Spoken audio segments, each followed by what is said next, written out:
দেশ দেশ দেশ দেশ করতে করতে আমি দেশের জন্য ফাইনালি চলে যাচ্ছি দেশের বাড়িতে। আর এই যে এখানে দেখেন আমি কতগুলো লাগেজ গুছিয়ে নিয়েছি, আমার বাচ্চারা দুষ্টুমি করেছে। তো এই লাগেজগুলোর জন্য আমি 2-3জন লেবারকে ঠিক করে নিয়েছি। তো ওনারা আমাকে এই রাস্তার মাঝখানে নিয়ে এনে দিয়েছে সবগুলো লেবার। সেখান থেকে আমি প্রাইভেট কারে করে আমি যে বাস স্ট্যান্ডে চলে এসেছি। এইখানে হচ্ছে আজিমপুর। তো বাস স্ট্যান্ডে এসে দেখি ওয়েট করতে ভিতরে ভালো লাগছিল না। আর এখানে অনেকগুলো যেহেতু লাগেজ ব্যাগপত্র এগুলো রেখে তো সরাও যায় না, আর বাচ্চা দুটাও ছোট, কার কাছে ওদেরকে রাখতে দিব।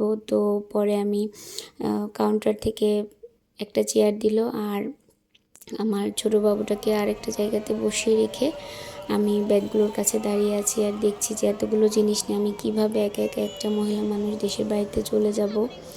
তো একটু ভয় ভয়ও লাগছিল, কিন্তু কিছু করার নেই, আমি এখন নিরুপায়, আমাকে যেতেই হবে যত কষ্টই হোক না কেন। আর আমার বাচ্চারা ওখানে বসে আছে, ওরা হালকা পাতলা কিছু খাচ্ছে, ওদেরকে দিচ্ছি খাবারের জন্য। ওয়েট করতে করতে এখানে আমার অনেক বেশি লেট হয়ে গিয়েছে, প্রায় সন্ধ্যা ঘনিয়ে আসছে। প্রায় ঘন্টা দেড়েকের মতো আমি কাউন্টারে বসে আছি, বাস আসছে না, বাস নাকি সার্জেন্ট ধরেছে, এই জন্য হচ্ছে বাস আসতে দেরি করছে। তো সন্ধ্যার পরে বাস চলে আসলো, আমরা বাসে উঠে পড়েছি, আর বাস এখন ছেড়েও দিয়েছে। তো এই যে আমি আল্লাহর নাম নিয়ে দেশের বাড়ির দিকে রওনা হচ্ছি, জানি না আজকে কত রাত হবে, আর দেশ গ্রামে নাকি শীতও পড়ে গিয়েছে। আর ঢাকার মানে ঢাকা শেষ হতে না হতেই রাস্তাগুলোতে একদম কুয়াশা, একদম ঘন কুয়াশা, অনেক বেশি ঠান্ডা, আর ঘন কুয়াশাতে একদম ঢেকে গিয়েছে, একদম ভিডিওতে কিছুই দেখা যাচ্ছে না। তো দেখতে দেখতে আমরা প্রায় যমুনা সেতুর কাছে চলে এসেছি, আর যমুনা সেতুতে আমরা এখন উঠব। ঘন্টাখানেক মানে কয় মিনিটের মতো যমুনা সেতুতে লাগে আমি জানি না। তো এখানে হচ্ছে মানে টাকা দিচ্ছে ক্যাশ কাউন্টারে বাসওয়ালা, আমি একটু ভিডিও করে নিলাম। আর যেহেতু রাতের বেলা যমুনা সেতুতে অতটা সুন্দর কিছুই দেখা যাবে না, ভিডিওতেও কিছু দেখা যাবে না, তো যতটুকু আমি করতে পেরেছি ভিডিও ততটুকুই আমি আপনাদের সাথে শেয়ার করছি। আর যেতে যেতে দেখেন, এটা দিন হলে অনেক বেশি দেখতে সুন্দর লাগতো, যেহেতু রাত আর শীতের রাত, অনেকটা দেশের বাড়ির দিকে শীত পড়ে গিয়েছে, একদম কুয়াশায় ঢাকা পড়ে আছে।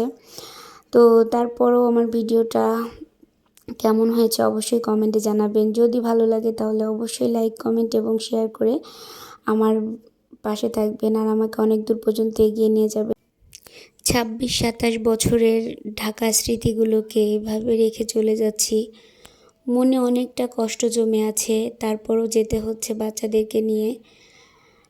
মানে কতটা যে কষ্ট হচ্ছে এটা বোঝাতে পারবো না, একমাত্র আল্লাহ তাআলা ছাড়া। আর কেন যাচ্ছি সেটা একমাত্র আল্লাহই জানে যে আমি কেন যাচ্ছি।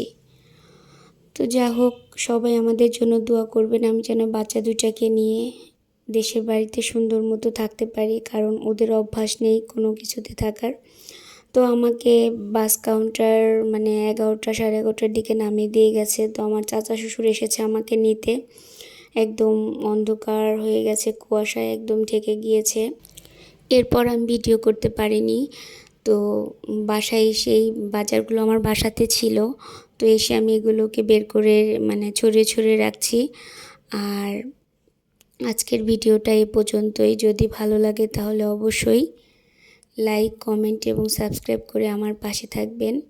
আর আমাদের জন্য সবাই দোয়া করবেন যেন আমরা সুস্থ এবং ভালো থাকি, আর আমিও সবার জন্য দোয়া করব। তো এই যে শুটকি মাছও আমি নিয়ে এসেছিলাম, এগুলোকে বের করে দিয়েছি। আজকের ভিডিওটা এ পর্যন্তই। আসসালামু আলাইকুম।